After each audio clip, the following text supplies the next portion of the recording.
¿Cómo les va? Muy buenos días. Exactamente la hora 11 de la mañana con 10 minutos. Comenzamos ahora porque estaba terminando una reunión, una convocatoria de la Comisión de Justicia, donde había coincidencias importantes entre radicales, gente de Democracia para Siempre, militantes de izquierda. Así que bueno, habrá que ver cómo redunda esto finalmente. Tiene que ver básicamente con el intento de rehabilitar lo que era ficha limpia. Una mañana con varias novedades. Una tiene que ver con la designación de Lisandro Catalán como nuevo ministro del Interior. Recordamos que estaba vacante ese cargo, había sido ocupado en su momento por Guillermo Franco. Franco pasó a ser jefe de gabinete y quedó a nivel de secretaría, lo que es el Ministerio del Interior. Hoy hay otra vez una recategorización a cargo de Lisandro Catalán, que es históricamente el más directo colaborador de Guillermo Franco, en un momento donde habrá que ver, no es sencillo el trabajo para Catalán, porque tiene que recomponer diálogo con los gobernadores. La ausencia del respaldo de los gobernadores ha sido muy impactante en los últimos resultados electorales en contra del gobierno. Hay que ver si algo de eso se reflota. Los gobernadores mayoritariamente están escépticos, quieren efectividades conducentes, esto es, no queremos más fotos. Se han manifestado varios en ese sentido. Habrá que ver cuál es el trabajo de Catalán, que va a ser mucho, y además estamos muy pendientes de algo que tiene que ver con el cronograma del Ejecutivo en materia de promulgación de leyes o de vetos. Los otros días había una buena recopilación a cargo de Daniela Romero, que tenía que ver básicamente con emergencia en el Garrahan, tenía que ver con presupuesto universitario y la promulgación o no de los ATN, que es plata que están reclamando los gobernadores, que no sea discrecional, sino que sea muy ordenado, pero básicamente que la plata llegue. Lo que te dicen los gobernadores es, en función del equilibrio fiscal, no hay ATNs para nadie y nosotros necesitamos esos recursos. Bueno, habrá que ver cómo se las compone Catalán, si es el ministro del Interior que tiene que hablar con los gobernadores y se vetan los ATN. A lo mejor hay algún otro camino que tiene que ver con un dato que me acaba de dar ella, Daniela Romero, en torno a lo que va a pasar con el presupuesto 2026. Romero, ¿cómo le va? ¿Qué dice? Buen día. Muy buenos días, Pato. Bien. Ya igual vos me estabas preguntándote cuál va a ser el rol de De Lisandro Catalán. Catalán. El mismo que tenía, era Exactamente, pero con secretario más del título. Interior, ahora es ministro del Interior. Exactamente. Sí, lo novedoso es que el vocero presidencial, Manuel Adorni, confirmó que, como veníamos sospechando, este año la presentación del presupuesto no va a ser en el Congreso, sino que el presidente de la Nación, que va a volver a ponerse enfrente de la explicación del presupuesto 2026, tal como hizo el año pasado, esta vez lo va a hacer por cadena nacional, Pato. Va a ser el lunes 15 de septiembre, como corresponde, a las 21, un horario prime time, como siempre suele hacer el gobierno. Así que esa va a ser la forma en la que va a enterarse el Congreso de cuáles son los lineamientos principales de este proyecto del presupuesto 2026, ¿no? Que va a ser clave para todo lo que acabas de contar, Pato. Claro. Va a ser clave para poder, de alguna forma, redirigir algunas discusiones que también este año formaron parte de leyes paralelas al presupuesto. ¿Por qué? Por el contexto, primero, de ajuste y segundo, por no tener un presupuesto actualizado, teniendo las partidas actualizadas. Entonces, claramente, eso de alguna forma se Sí, redirige. si hubiese presupuesto actualizado, ponele, o por ejemplo, a lo mejor no era necesario votar la emergencia en el presupuesto universitario. A lo mejor hubiese habido un presupuesto modificado Sí. que evitaba el tema de la votación de la emergencia.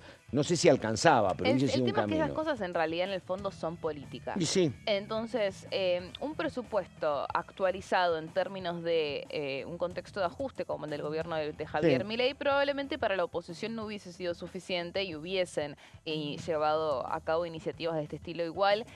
¿Cuál es la queja del gobierno? Que no contengan una fuente de financiamiento para respaldar todos estos gastos que quieren hacer, ¿no? Bueno, de alguna forma el presupuesto te marca cuáles son esos ingresos y cuáles son esos gastos, en base a esos ingresos para poder calcular. Totalmente de acuerdo, con un tema que se ha modificado, por lo menos ahora, habrá que ver si transitoriamente o no, y que habrá que esperar lo que pase en octubre, que el gobierno te decía razonablemente, mira, no hay plata para la universidad desde el punto de vista del gobierno porque vos no me decís de dónde saco la plata. Y esta austeridad, te decía el gobierno, está convalidada hasta acá porque se sostiene con la buena imagen que hay de la sociedad para con el presidente y con la gestión. Te decían eso. La gente está convalidando mi política de ajuste. Bueno, exacto. Lo que ha pasado es que esa convalidación ha crujido básicamente con Corrientes y básicamente con el resultado de la provincia. Estamos en un limbo que habrá que ver lo que pasa en octubre. Sí, igual no compararía Corrientes con la provincia, porque lo que pasó en Corrientes fue la ratificación del oficialismo de Valdés, ¿no? Que en algún punto solió ser bastante afín a las políticas del gobierno nacional, lo que pasa, ¿no? claro, totalmente. Lo que pasa es que ahí el candidato de la Libertad Avanza, que fue en solitario, fue una estrategia que no funcionó y con un candidato que la verdad no tenía... Completamente de acuerdo. Lo que pasa es que si a lo mejor vos decías, mi estrategia, como te pasó en el Chaco, no es teñir todo de violeta, y de pronto me pliego a un acuerdo con un gobernador que está sólido, a lo mejor seguro te evitabas el cuarto lugar. Sí, pero por supuesto, eso en Corrientes hubiese sido distinto. Ahora, claro, lo que pasó en la provincia de Buenos Aires... tiene otro tipo de análisis porque es una elección que es nacionalizada, ¿no? Que no tiene ese componente que tuvo Corrientes de las fuerzas locales. La elección en la provincia de Buenos Aires fue nacionalizada. La verdad es que todavía hay un análisis que el gobierno no termina de darle en la tecla. Ayer salió un comunicado de la alianza de la provincia de Buenos Aires, ¿no? Después de la mesa bonaerense que se estrenó en la Casa Rosada a eso de las 14 horas, en donde se ratificó el rol del armador bastante cuestionado en estos días, Sebastián Pareja. También fueron los referentes del PRO, fueron Cristian Ritondo y Diego Santilli.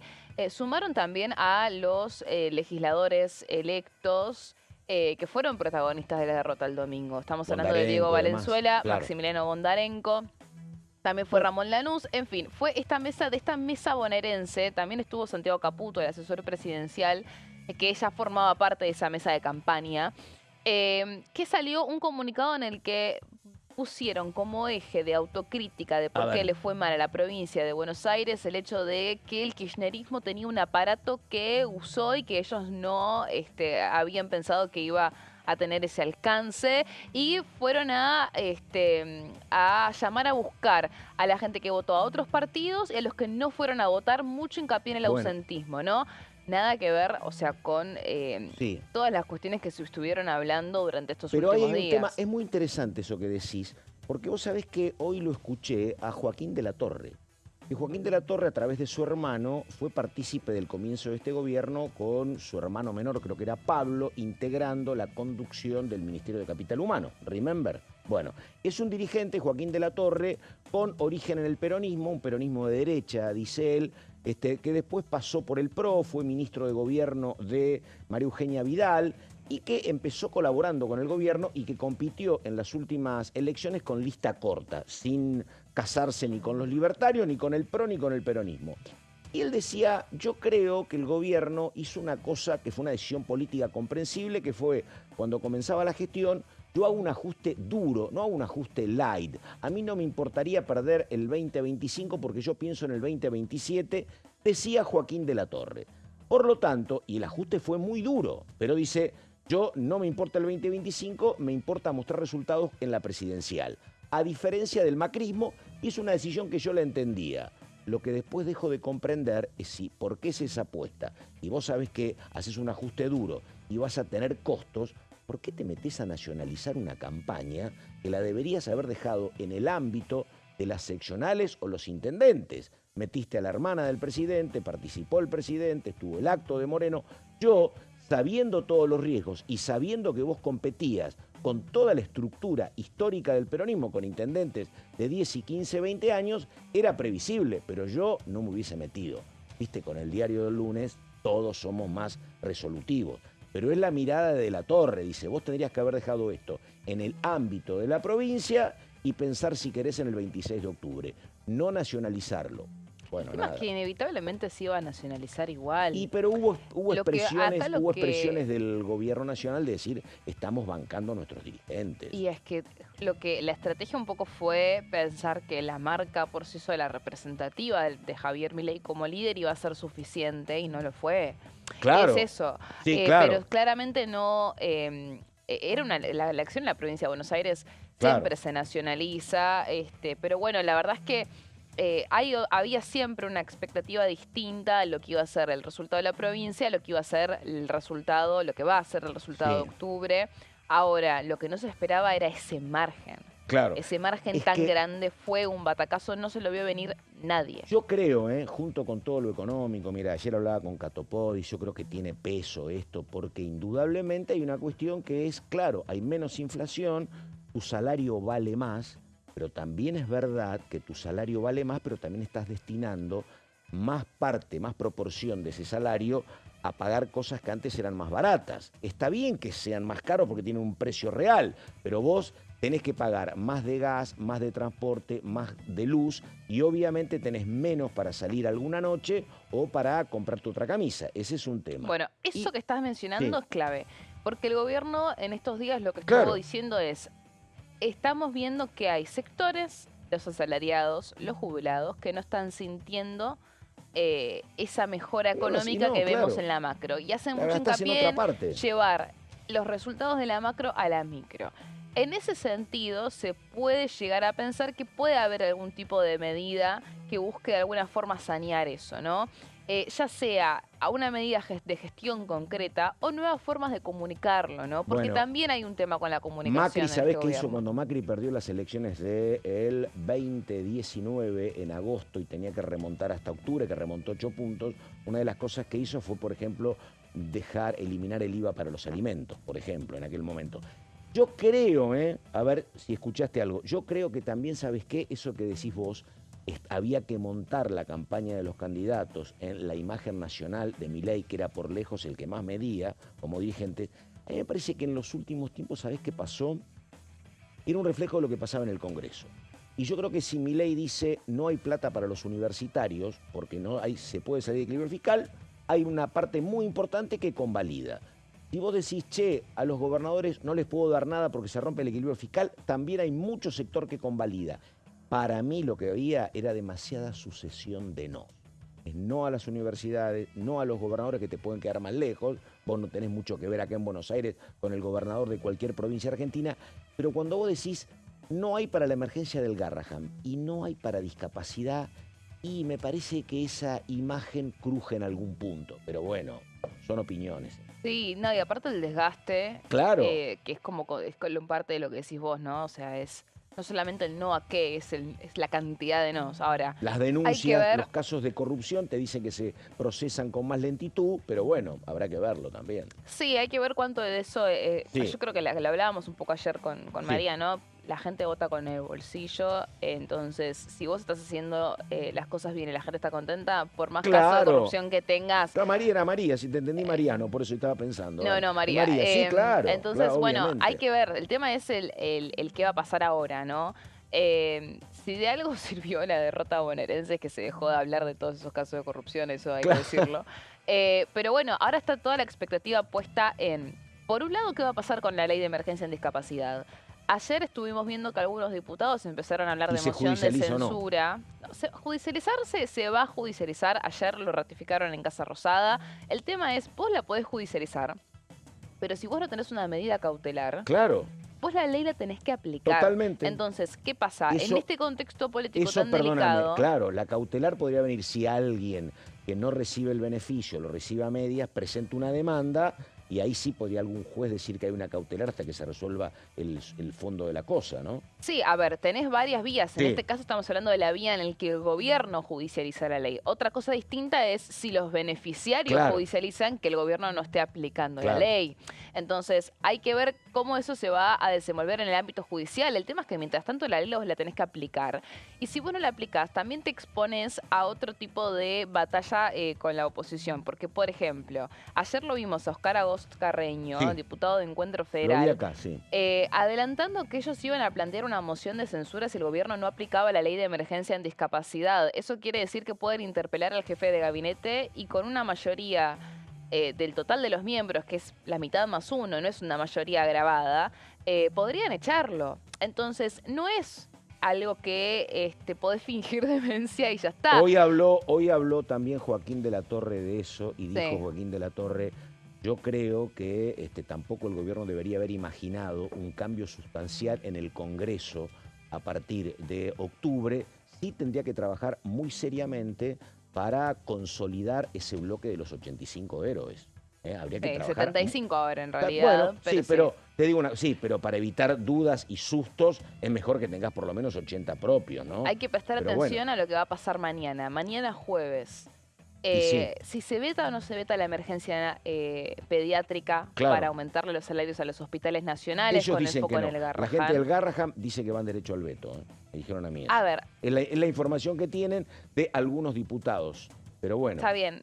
Ayer lo que trascendió de Casa Rosada es una ratificación a todos los vetos ¿viste? presidenciales. Por eso, bueno. Ahora, los vetos presidenciales pueden ir por su cuenta, pueden ser totales, pueden ser parciales o pueden también ir de la mano de algún tipo de medida paralela. Eso hay que ver cómo decide el Ese gobierno fue el oxígeno actuar. que no estuvo en las otras Que cuestiones. lo que pedía por Por lo discapacidad, exactamente. básicamente. Ahora, eso más que nada va a ser importante con lo que tiene que ver con el Garrahan, porque ese proyecto de ley ya de por sí salió con más de 2/3 en ambas cámaras, por ende conseguirlos para insistir sobre la ley va a ser muy fácil. La oposición está así, está con ganas de ir a sesión la semana que viene, si hay veto mañana, entonces hay que ver cómo se lleva a cabo esa negociación sin, obviamente, sacrificar el equilibrio fiscal. Romero, Ahora, perdón. tengo que ir a una pausa. Tengo Sí. que ir a una pausa porque si no me tengo que... Mira, es o vos o mi productora. Y están, Siempre la ¿viste? productora. Soy Tupac Amaru, yo dale, vamos.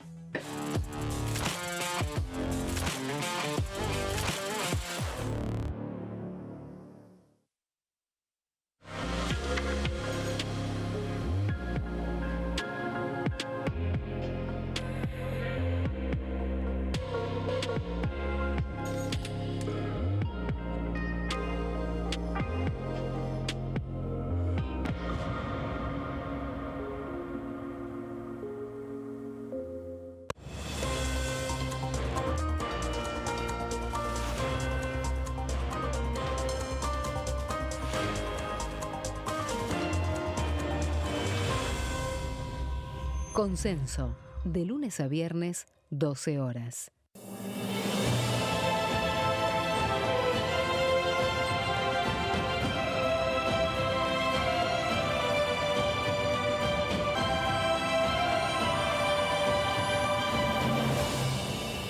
La bancada, de lunes a viernes, 13 horas. ¿Cómo funciona el Congreso?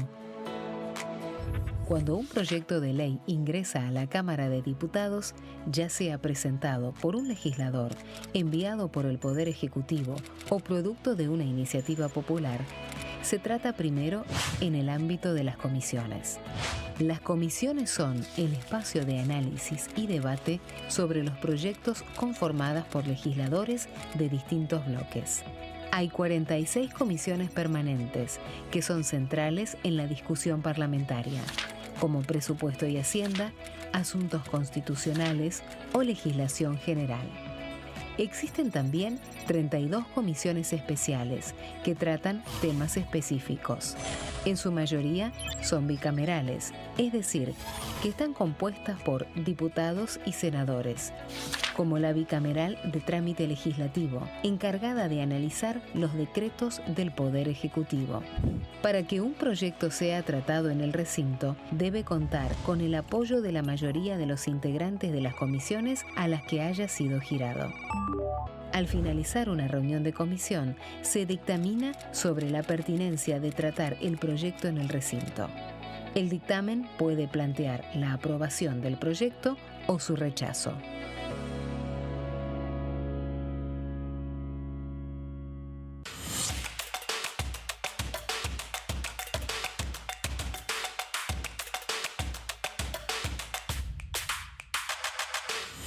Quórum, de lunes a viernes, 14 horas. El sarampión es una enfermedad viral altamente contagiosa. Que no juegue con tu hijo. Puede poner en riesgo especialmente a menores de 5 años no vacunados. Ante la aparición de fiebre y manchas rojas en la piel, consulta de inmediato con un médico. La vacuna es la única forma de prevenirlo y es parte del calendario nacional de vacunación. Es segura, gratuita y está disponible en vacunatorios, centros de salud y hospitales públicos del país. Vos ya tenés esta vacuna. Dásela a tus hijos. Elegí prevenir.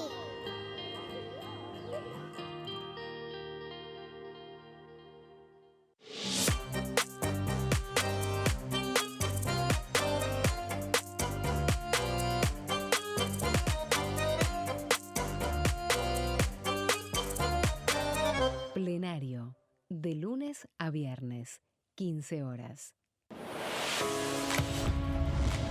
¿Cómo funciona el Congreso? Las sesiones son el espacio donde los diputados debaten proyectos de ley para su aprobación, modificación o rechazo. En una misma sesión pueden tratar varios proyectos de ley. Las sesiones ordinarias comienzan el 1 de marzo, cuando el presidente de la Nación inaugura el periodo ante la Asamblea Legislativa y se extiende hasta el 30 de noviembre. El Poder Ejecutivo puede convocar a sesiones extraordinarias o prorrogar las sesiones ordinarias. La sesión es dirigida por el presidente de la Cámara de Diputados, que administra el uso de la palabra y las distintas instancias del funcionamiento.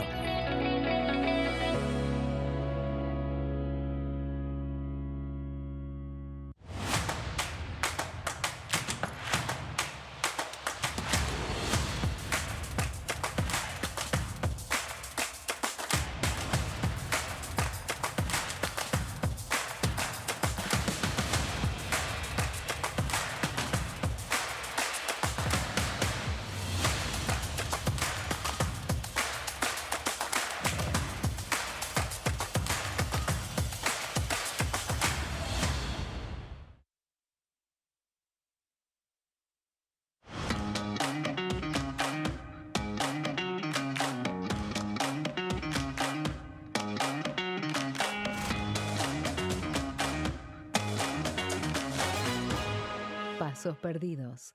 De lunes a viernes, 16:30 horas.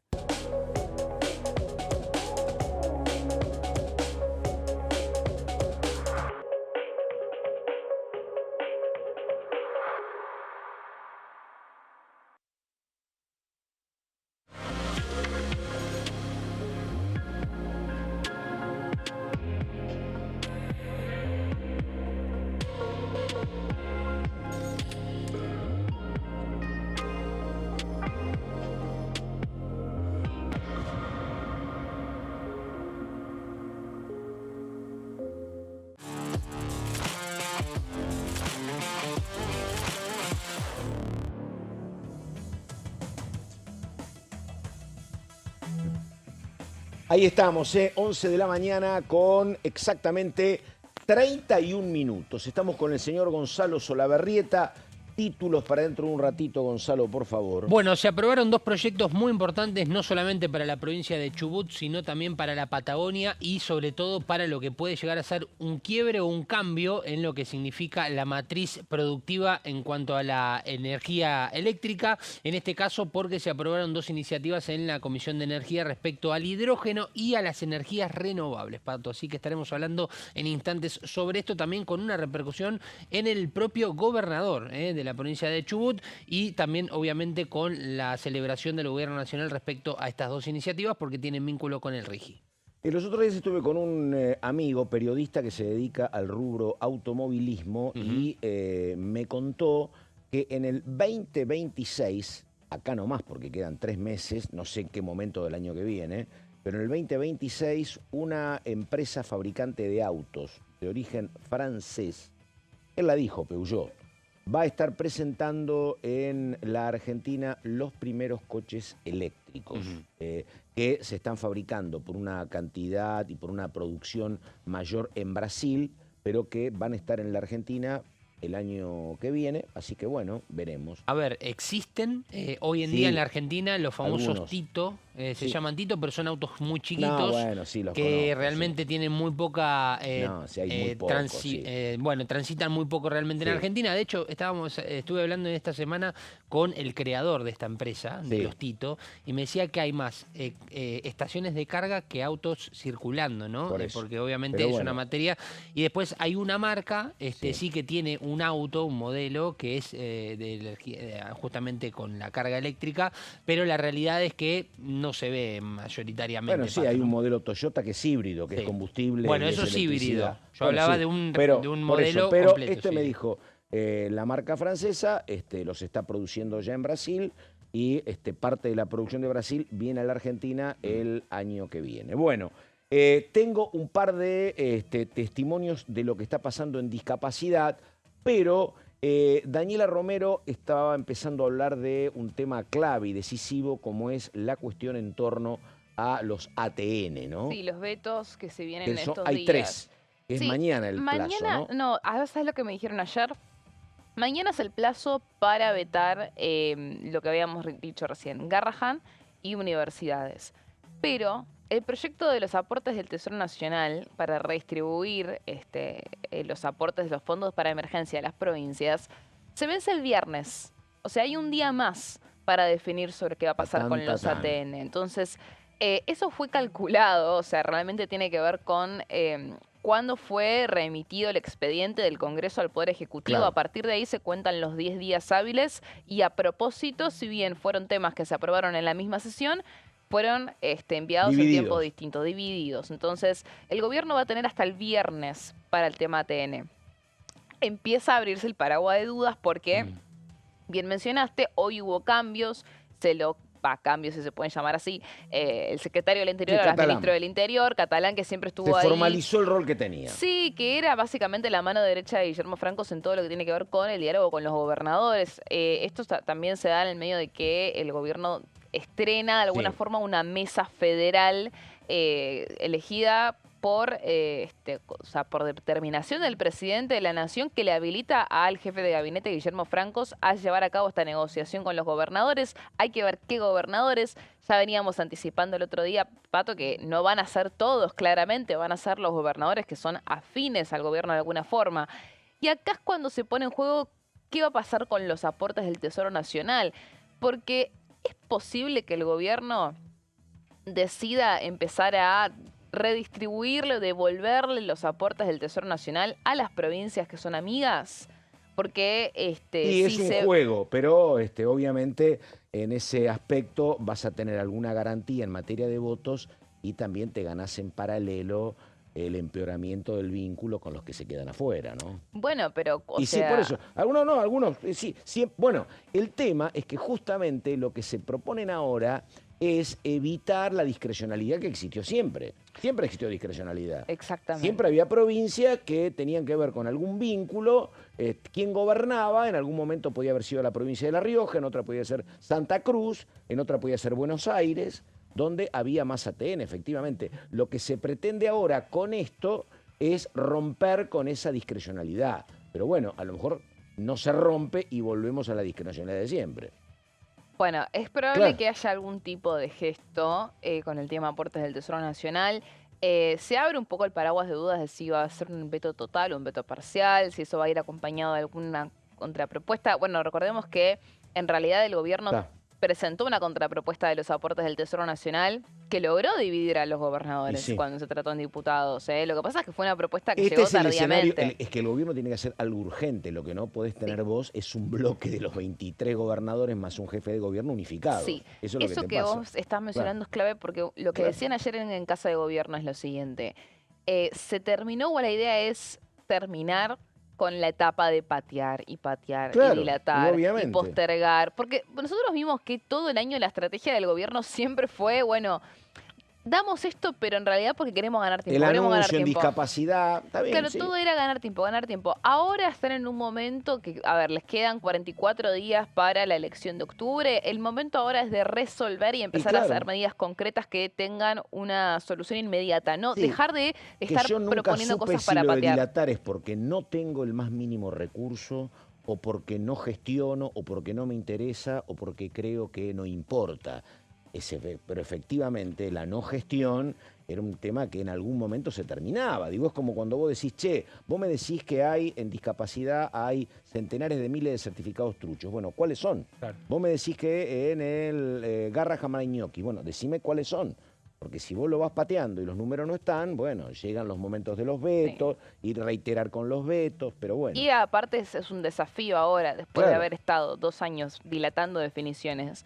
Es la credibilidad del Claro, gobierno, ¿no? exactamente. Y te lo admiten, te dicen, nosotros sabemos que nosotros, o sea, Es lo que dicen los necesitamos gobernadores, recobrar esa efectivamente. credibilidad porque, bueno, Te van a hubo decir al muchas revés. promesas Primero incumplidas. depositame la plata y después nos sentamos a Claro. dialogar. Pero bueno. Nada, hay un montón de temas. Enseguida el señor Gonzalo Solabarrieta, hay más de Romero, pero ahora Marcela Colli, diputada de Democracia para Siempre de La Pampa, por el tema discapacidad. A ver. Nuevamente abordando los temas que nos preocupan y que nos ocupan realmente en esta situación, en este contexto que viven nuestros discapacitados a lo largo y a lo ancho del país, en el tema de las pensiones, en estos audios, en las supuestas coimas que se han viralizado a lo largo y a lo ancho de todos los medios de comunicación y que realmente como argentinos queremos una respuesta y que perjudican claramente al universo de la discapacidad. Esto es lo que hacemos cada uno de los diputados para dar claridad y transparencia a lo que son las políticas de Estado que hemos elegido para nuestro país, para que realmente le lleguen a cada uno de los discapacitados lo que le corresponde. Es así. Bueno, ahí estamos y enseguida viene el diputado Martín Maquieira, hablando también, diputado pampeano, pero hablando de la cuestión que aborda enseguida Solabarrieta. A ver, diga Gonzalo, vamos. Bueno, Pato, vamos a hablar justamente de esta reunión de comisión que se llevó a cabo esta semana, que posiblemente haya sido uno de los enfoques más importantes teniendo en cuenta el interés que también tenía el gobierno nacional en base a 2 iniciativas que marcan un poco, que lo dijo inclusive la propia presidenta de la Comisión de Energía, Lorena Villaverde, de Río Negro, diputada de La Libertad Avanza, que un poco es una proyección que puede llegar a cambiar un poco el rumbo energético en la República Argentina, que tuvo una convocatoria muy importante, Pato, hay que decirlo, que el propio Germán Martínez, el presidente de Unión por la Patria, remarcó que en los distintos gobiernos peronistas, como el de Alberto Fernández, se intentó llevar a cabo un cambio energético con iniciativas y que inclusive nunca había visto la sala tan llena, ¿no? Sí. Esto es lo que remarcó él en lo que es la mirada más opositora e inclusive con algún enojo de que hacen falta algunas reuniones informativas antes de haberle dado el dictamen. Cuestión que esto quedó ya en una firma doble porque se reunió Energía y Presupuesto y Hacienda. Vamos a ver las placas para explicar un poquito más este tema, donde se dieron dictamen a 2 proyectos vinculados a la energía renovable. En este caso, el plenario se dio con la presencia nada más y nada menos que de José Luis Espert, el presidente de la Comisión de Presupuesto y Hacienda y de la Comisión de Energía, donde se dieron 2 dictámenes. Vamos a ir a la siguiente placa para desarrollar justamente de qué se trata esta cuestión. En principio, el primer proyecto que marca lo que significa en la Argentina un marco regulatorio para fomentar en nuestro país el hidrógeno renovable y de baja emisión, obviamente con un impacto muy importante y favorable al medio ambiente, que es algo que ya se viene hablando hace varios años, pero que en definitiva falta darle ese paso principal con el marco regulatorio que es muy importante para muchas iniciativas. Lo declara de interés a nivel nacional a las inversiones en la cadena de valor justamente hacia estas energías renovables. Y acá uno de los datos importantes y que lo remarcó inclusive el propio Maquieira, que fue el impulsor del diputado del PRO y de La Pampa, uno de los impulsores más importantes de este proyecto que extiende los plazos de adhesión al RIGI, recordemos, este régimen de inversiones, de grandes inversiones que se fomentó en la época de la ley de bases, cuando el gobierno nacional planteaba la importancia del RIGI, de 2 años a 5 años, porque entienden que hay 2 años de previsibilidad, donde se hace un cierto análisis para saber si realmente se puede hacer este tipo de transición respecto a cada una de las inversiones que se hagan dentro de la cadena de valor. Por eso lo extendieron a 5 años, algo que no es menor en cuanto al dato vinculante al marco regulatorio. Y además, una estabilidad tributaria por 30 años para todos los proyectos, que este también ha sido uno de los puntos que tal vez ha tenido mayor rigurosidad a la hora del análisis y un poco más de choque a la hora de la opinión, sobre todo del bloque de Unión por la Patria y también de la izquierda, que se ha expresado sobre todo por los beneficios, ¿no?, tributarios para estas empresas.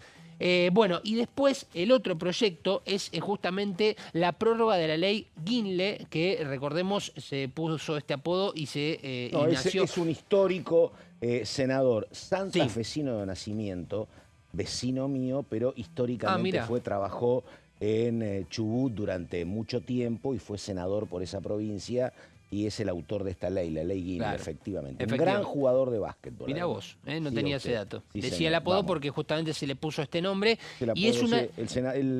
abogado. El Guinle, apoyado de Guinle, exactamente. Y que fue, recordemos, aprobada en el 2006, se extendió en el 2015 y la idea ahora es darle justamente con este dictamen y después con la importancia que requiera ir al recinto y aprobar esta iniciativa, es de prorrogar y extender aún más esta ley que básicamente lo que hace es establecer un marco regulatorio para el fomento de estas fuentes renovables y que inclusive tenía una proyección hacia el año 2025 alcanzando el 20% de la matriz energética con este tipo de energía renovable. Pero bueno, son cuestiones que de a poco en la Argentina se van hablando, se van interiorizando y que a través de este tipo de comisiones se le pone un punto también dentro de la agenda de los temas que se venían dando aquí en la Cámara. habla también del congelamiento de la situación y del atraso y los cambios y las postergaciones. Estamos hablando de una ley del 2006.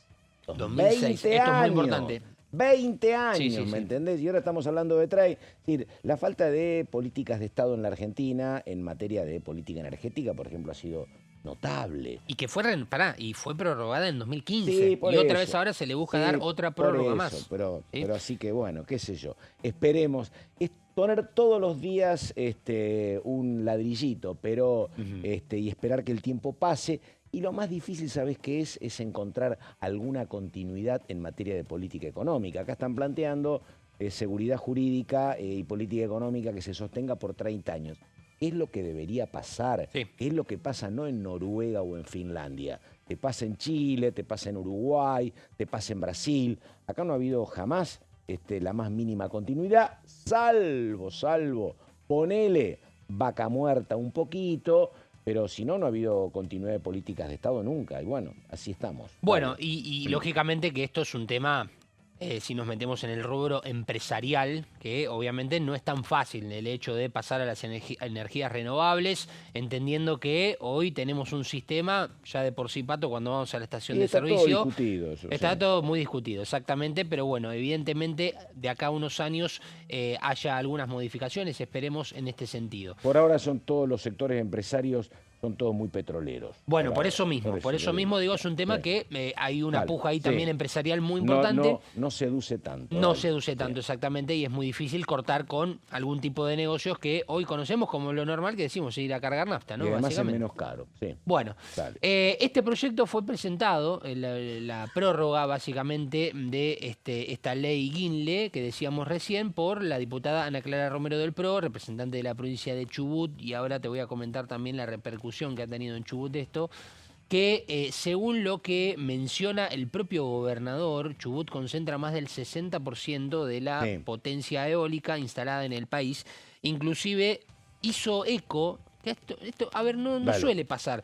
que un gobernador haga eco de lo que sucede en una comisión, sino que más bien espera Sí, lo le que pasa en el importa recinto, mucho, sí. pero dice, un paso decisivo para consolidar a Chubut como protagonista del combustible del futuro. Puso en sus redes sociales Ignacio, más conocido como Nacho Torres, el gobernador de Bueno. Chubut, celebrando justamente el impulso con Ana Clara Romero y también con la presencia de Gustavo Mena, el exdiputado y radical, vicegobernador, recordemos, y sí. vicegobernador, exactamente presente en esta comisión. Y vamos con las últimas dos placas que hablan justamente sobre algunas frases importantes que han dejado representantes de provincias que están obviamente con un cierto interés en que se aprueben estos proyectos. Ejemplo, Roxana Reyes de la UCR y representante de la provincia de Santa Cruz, que dice es una iniciativa estratégica para diversificar nuestra matriz energética, potenciar las energías limpias y posicionar a la Argentina y en particular a la Patagonia, que acá está el foco obviamente puesto en la Patagonia, como un referente mundial en energías renovables. Y la última tiene que ver con lo que decíamos, la presencia nada más y nada menos que de la presidenta de la Comisión de Energía,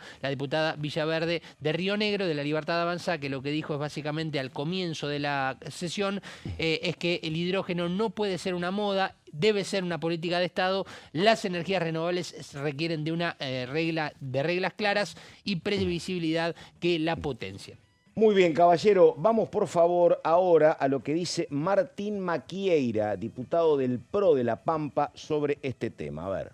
Vamos a trabajar dos temas muy importantes en cuanto al sector energético de nuestro país. Por un lado, una ley para promover el hidrógeno renovable y de bajas emisiones, lo que puede ser un vector energético para suplantar a futuro, por supuesto, en la próxima década, a los combustibles fósiles, pero que se pueden complementar, sobre todo con el gas natural, que se puede hacer hidrógeno con bajas emisiones. Y por otro lado, la prórroga de la ley de energía renovable para continuar con la estabilidad tributaria de una ley que la verdad que ha superado muchos gobiernos, se ha transformado en una política de Estado y que hoy queremos volver a ratificar. Bueno, ahí está el testimonio de Martín Maquieira y Daniela Romero dijo por allí al pasar que estaba la posibilidad de alguna sesión, dijo Romero, ¿no? Bueno, Escuchemos. para. A ver, para. Hay que ver qué pasa con los vetos presidenciales. Hay una ansiedad para ir a una sesión pronto. ¿Por parte del oficialismo o por parte de la No, oposición? por parte de la oposición. El oficialismo no, Claro. claramente por parte de la oposición. Recordemos que aparte también... a ver, ¿cuál es el problema y por qué no hay un pedido de sesión? No tienen dictamen de nada. Claro. No hay dictámenes. Entonces, como no tienen dictámenes, no pueden pedir una sesión. La idea es hacerlo pronto. Por supuesto que si hay vetos en las próximas 48 horas, se va a acelerar ese pedido de sesión. Claro, porque se va a insistir en tratar de hacer con universidades y con el Garraham lo mismo que se hizo con discapacidad ante el veto del Ejecutivo, insistir con los 2/3. Sí, recordemos que es un escenario que, bueno, vos lo hablabas algo, ¿no? Che, hay conciencia en el gobierno de que no se pueden patear las cosas. Bueno, si vos vetás, pero no tenés garantizado 1/3, te puede pasar en universidades lo que te pasa en discapacidad. Yo creo que eso sería tremendo, que vuelva a exponerse el gobierno a que le vuelvan a rechazar un veto, ¿no? Que fue histórico y encima fue unos días antes de las elecciones. Claro. Pero también el gobierno, a ver, es muy difícil rever la estrategia política y al mismo tiempo seguir cuidando el equilibrio fiscal, que eso no lo van a dejar de hacer. No van a empezar a hacer un plan platita, entre comillas, como para decir, bueno, nos aseguramos un mejor resultado o... Porque así entonces, porque no se manejan así, o sea, no va a ser fácil, de hecho, ni siquiera convencer al presidente de la Nación de que haga algún tipo de medida así. Ahora, eso no quiere decir que no estén evaluando algún tipo de desembolso, algún tipo de medida, algún tipo de gesto con sectores de la sociedad que hablaron en las urnas. Te digo una cosa, hoy me llamó la atención porque Pablo Garchunov es alguien que yo respeto mucho intelectualmente. No es un hombre que esté cerca del gobierno, Pablo Garchunov. Fue funcionario en su momento del gobierno de Juan Vital Zurril. Es un gran historiador económico. Y hoy dice algo, dice, si el gobierno hay algo que no tiene que hacer es ceder en el momento de estos reclamos, porque la verdad sería como señal más complicada. No, y aparte fue lo primero que dijo el gobierno. No es un hombre pro Milei, pero dice, en este momento la peor señal que podés dar es ceder, dice. No, ceder en ese sentido, con todo lo que tenga que ver con el rumbo económico, claramente no, lo dejó, fue muy claro el presidente cuando subió al escenario el domingo. todo bien, revisamos todo, pero la política económica Ahora, no se toca. Perdón, y con el Sí. refuerzo de Caputo tuiteando, el Sí. ministro de Economía, y aclarando que todo va a seguir Sí. igual. Sí. Pero dale. La emergencia en pediatría, ¿qué tanto impacto fiscal tiene? Y bueno, ¿no? claro. Un eventual Y- aumento del bono para los jubilados, ¿qué tanto impacto fiscal tiene? Si vos vas a medidas concretas, porque todo lo que fueron los proyectos de ley que llevaron adelante la oposición en el Congreso, vos veías los proyectos, mismo con emergencia en discapacidad, que nadie lo quiso decir, pero no es solamente el aumento de las prestaciones lo de la emergencia en discapacidad. claro, Entonces estaba- vos tenés un montón de cosas que se incluyen en un proyecto de ley, que si vos separás una medida concreta y Fue lo como que gobierno planteó lo Vidal. podés hacer, Fue lo que planteó Vidal. ¿por qué no Resolución lo haces si no te administrativa. mueve tanto la aguja del el perímetro de la aguja? Bueno, esa discusión, nada, se dio todo el año. Yo entiendo la inflexibilidad, pero tampoco me lo imagino a Catalán siendo sin nada a negociar con los gobernadores. Catalán dice, yo juro, soy ministro del Interior, pero dame algo, ¿no? Dame algo para que Bueno, vaya. Vos, Sí, yo creo que Sí. a ver, Catalán y Guillermo Franco siempre fueron los que hablaron con los gobernadores. No me deja de ser un poco divertido el cambio que El no es cambio. cambio. Pero bueno, sí, hay es lo que te decía recién, ¿no, Pato? Hay una definición que es, dejemos de postergar cosas, dejemos Sí. de buscar ganar Ta. tiempo y empecemos a resolver cuestiones que sean dentro del ámbito del equilibrio fiscal. me dicen a mí que resuelva el final de esto, porque ya está toda la gente de Melina Fleiderman, ya está Jessica Alcaño, todas y todos en un ratito. Daniela Romero, muchísimas gracias. A ustedes. Gonzalo Solabarrieta, muchísimas gracias. placer, Pato. Hasta acá llegamos, nada más. Buenos días.